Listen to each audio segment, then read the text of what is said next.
కామారెడ్డి జిల్లా పాల్వంచ మండలం బండరామేశ్వరపల్లి గ్రామంలో శ్రీ పార్వతీ పరమేశ్వరుల ఆలయం వద్ద బుధవారం నాడు జరిగే జాతరకు ముస్తాబైంది.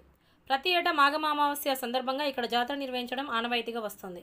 కోరిన కోరికలు తీర్చే ప్రజల ఆరాధ్య దైవంగా భావించే కలియుగ భగవానుడు పార్వతీ పరమేశ్వరుడు శివుడు భక్తులు స్వామివారిని దర్శించుకుంటారు. ఈ పండుగను కన్నుల పండుగగా నిర్వహిస్తారు. మాఘ అమావాస్య సందర్భంగా భక్తులు వాగులో స్నానం చేసి దేవుని దర్శించుకుంటే పాపాలు కష్టాలు తొలగిపోయి మంచి జరుగుతుందని భక్తుల విశ్వాసం. పూర్వకాలం నాటి నుంచి మాఘ అమావాస్య జాతర చాలా బ్రహ్మాండంగా అద్భుతంగా జరుగుతుండేది అని పెద్దలు చెప్పేవారు. పూర్వీకుల సంప్రదాయాన్ని గౌరవిస్తూ ఉదయం నుంచి చందన పూజ, అభిషేకం, మధ్యాహ్న భజన కార్యక్రమం, జాతర మరియు ప్రసాద వితరణ చేశారని ఈ కార్యక్రమంలో దేవాలయ కమిటీ భక్తులు, గ్రామ ప్రజలు, మండలంలోని అధిక సంఖ్యలో భక్తులు పాల్గొన్నారు.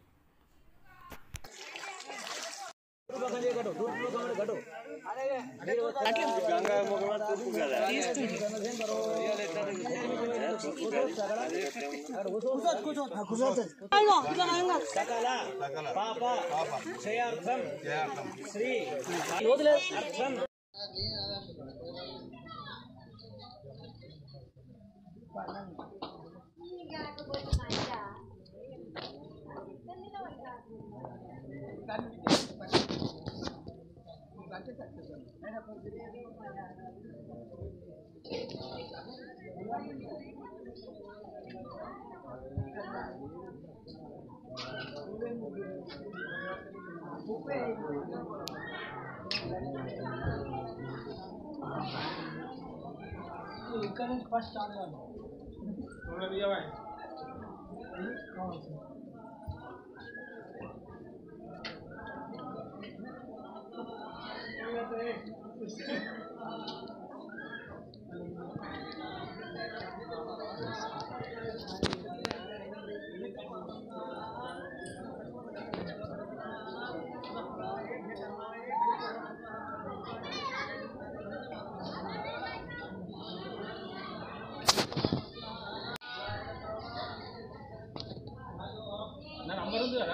మాట్లాడు.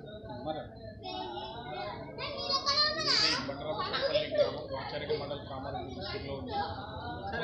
ఈ శివాలయం 12వ శతాబ్దంలో కాకతీయ రుద్రమాదేవి కట్టించడం జరిగింది.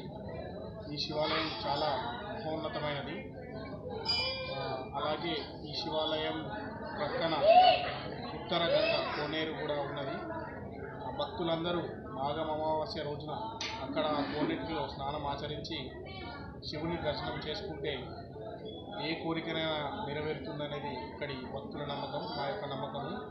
అలాగే ఈ శివాలయం ప్రక్కనే కాలభైరవ స్వామి టెంపుల్ కూడా ఉంది. కాశీలో ఉన్నంత విశిష్టత ఇక్కడ ఉంటుందని మా యొక్క నమ్మకం.